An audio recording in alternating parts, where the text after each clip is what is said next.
Ini sudah ada narasumber pagi ini Mbak Cassandra Putranto. Terima kasih Mbak sudah hadir bersama kami di Apa Kabar Indonesia Pagi. Selamat pagi.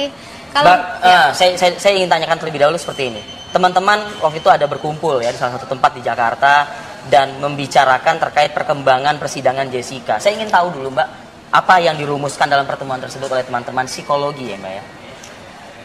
Sebenarnya itu adalah press conference dari psikolog yang menjadi saksi ahli pada saat itu. Jadi pada saat itu Pak Sarito Wirawan dengan Profesor Roni Niti Baskara. Tapi kebetulan kami dari Asosiasi Psikologi Forensik diundang dan dari Ikatan Psikologi Klinis. Kebetulan saya adalah humas dari kedua organisasi ini, Ikatan Psikologi Klinis dan Asosiasi Psikologi Forensik sekaligus. Kami diminta untuk menjelaskan posisi organisasi di dalam kasus tersebut. Jadi pertemuannya bukan pertemuan dengan para psikolog, tetapi dengan jurnalis, dengan media. Jadi untuk memberikan klarifikasi, tetapi tentu saja klarifikasinya sesuai dengan batasan-batasan yang memang sudah ditentukan. itu untuk kalau bisa dikatakan menepis apa yang diberikan keterangan oleh ahli yang dihadirkan oleh pihak Jessica begitu ya?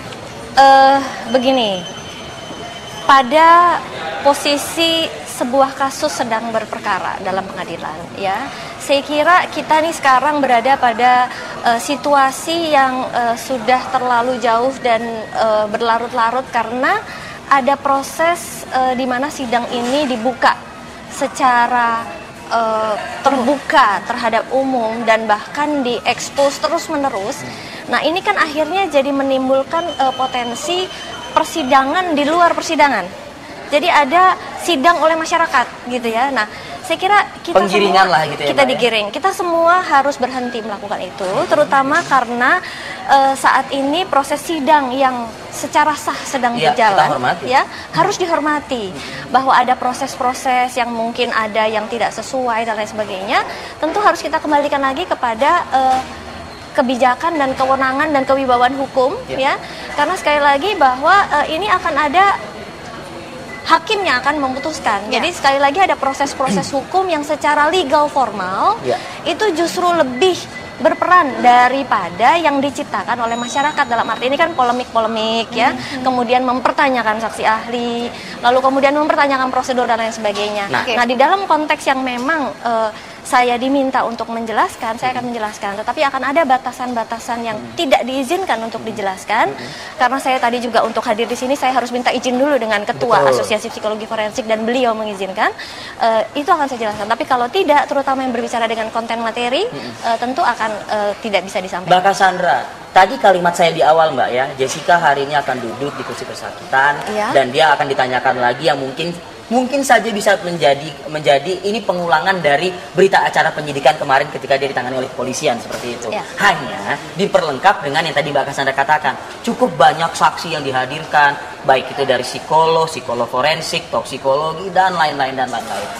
Bagi seorang Cassandra, bagi seorang psikolog melihat seseorang yang akan ditanyakan hal-hal serangkaian persidangan yang sudah berjalan selama ini, akankah kuat sosok terdakwa menghadapi sidang hari ini kira-kira kalau dari aspek psikologi? Pada dasarnya sesuatu yang terkait dengan hukum itu pasti akan menimbulkan tekanan pada setiap orang. Ya, kita menerima surat panggilan itu bagaikan surat cinta. Ya, dari kantor pajak, dari kepolisian, dari pengadilan itu pasti kan akan terkejut ya.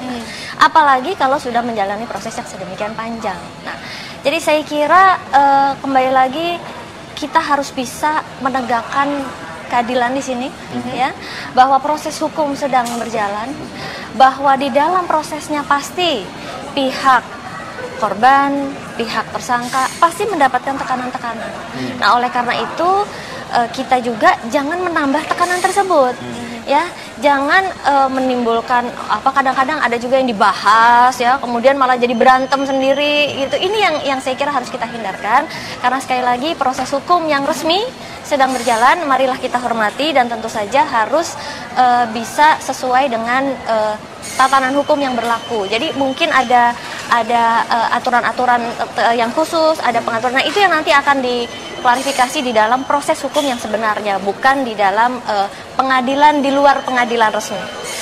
Perlu juga kah diuji konsistensi dari seseorang begitu Mbak Sandra? Karena saya membayangkan ketika saya berjumpa dengan Mbak Sandra pada pertemuan pertama, saya mengatakan apa yang memang saya harus katakan.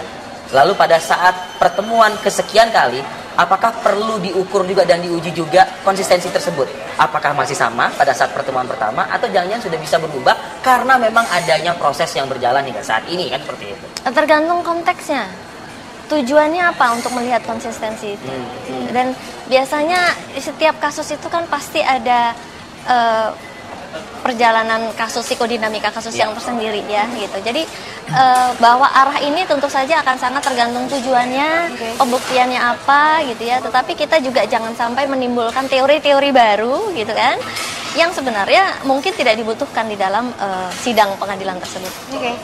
Bang Cassandra, nanti kita lanjut lagi ya. Terutama saya ingin melihat sudut pandang Bang Cassandra sebagai seorang psikolog yang memang biasa menangani banyak orang dengan latar belakang yang berbeda. Karena ini mengacu pada persidangan kemarin juga yang menghadirkan laporan adanya dari sudut pandang Jessica, laporan 14 laporan begitu ya, yang berkaitan dengan Jessica.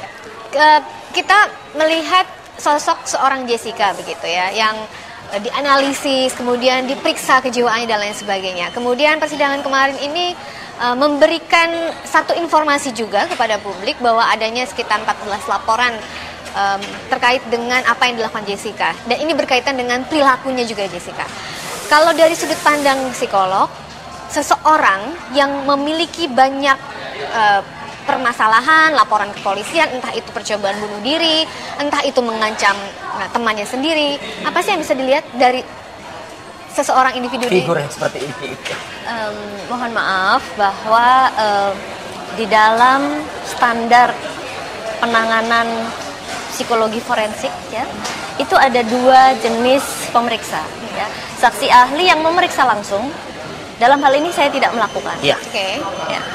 Lalu yang kedua adalah saksi ahli untuk opini banding. Artinya opini banding memberikan opini terhadap hasil pemeriksaan yang sudah dilakukan. Yang ini juga saya tidak lakukan. Ya. Ini kan barusan saya terima pernyataan dari reporter. Ya. Itu tidak bisa menempatkan saya sebagai saksi ahli. Jadi dalam hal ini selain karena sebaiknya kita tidak bicara soal konten, tetapi dalam pertanyaan ini saya sekaligus menjawab bagaimana seharusnya seorang psikolog yang memang punya kode etik itu harus menjawab seperti itu.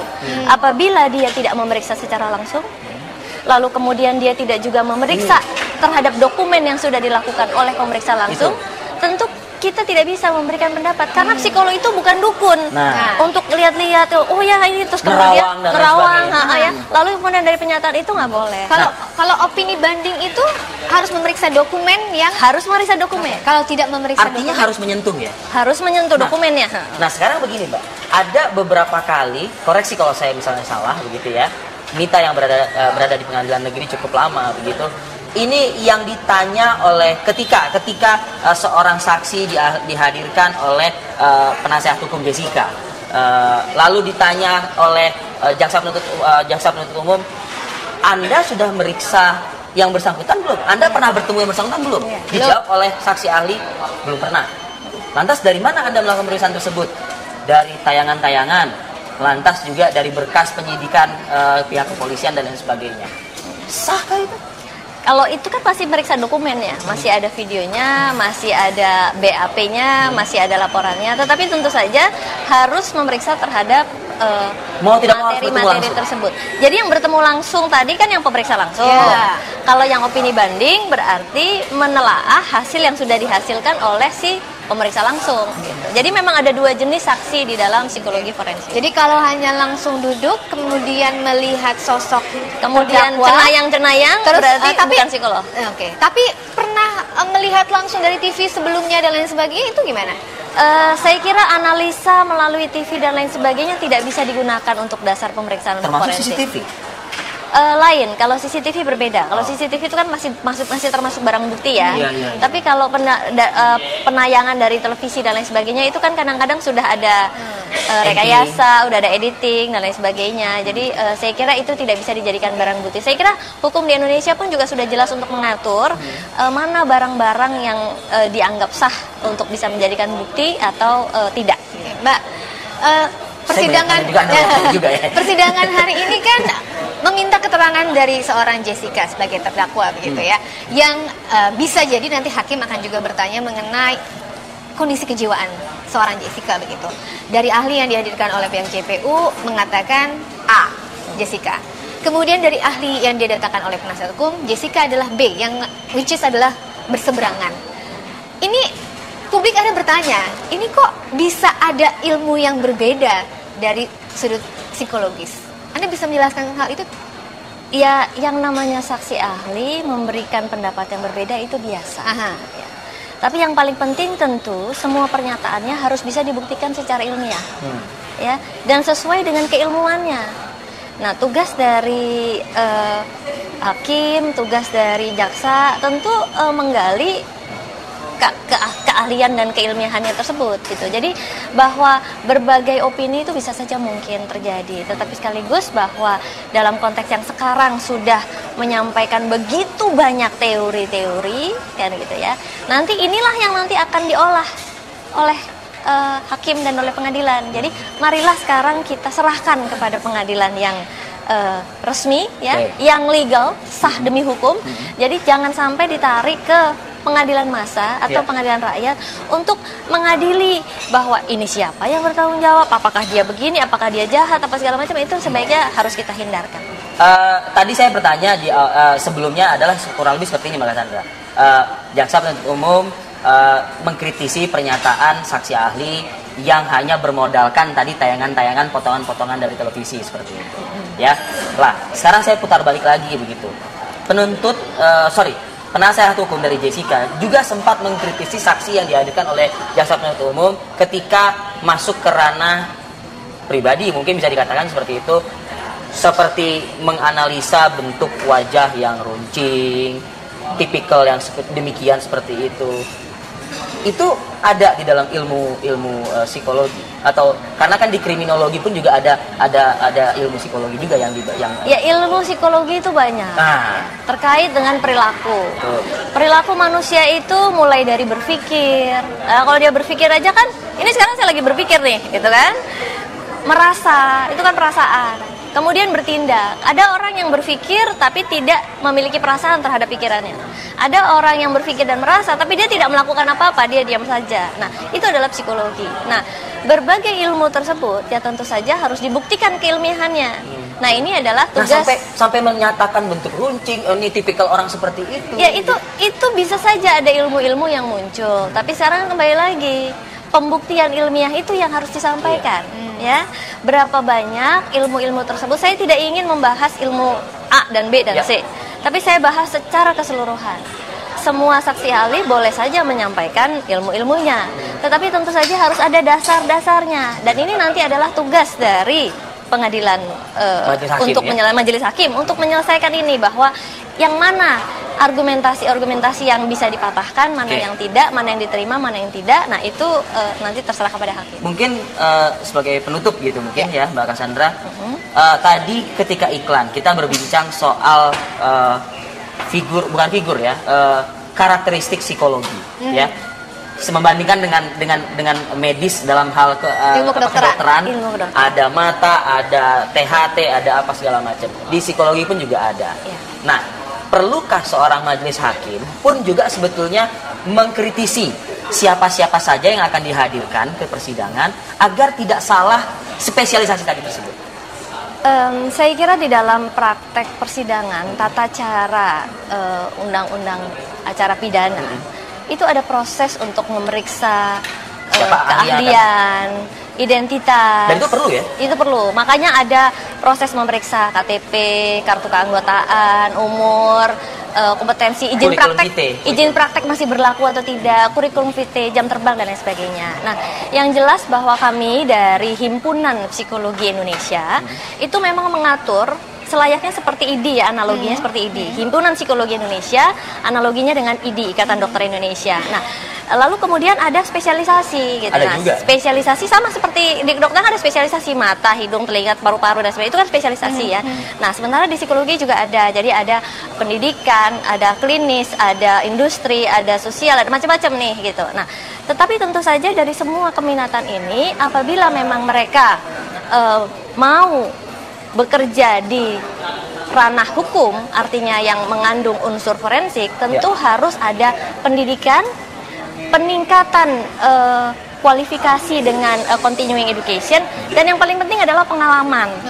Berapa lama jam terbang lalu sebelumnya udah pernah melakukan ini atau jadi ini ada proses yang tidak pendek yang tentu saja ini yang sedang diperjuangkan oleh Himpunan Psikologi Indonesia harus juga untuk melakukan uji kompetensi, dan nantinya semua orang ini harus menjadi anggota Himpunan Psikologi Indonesia supaya bisa diatur ya, dan tentu saja menjalankan kode etik.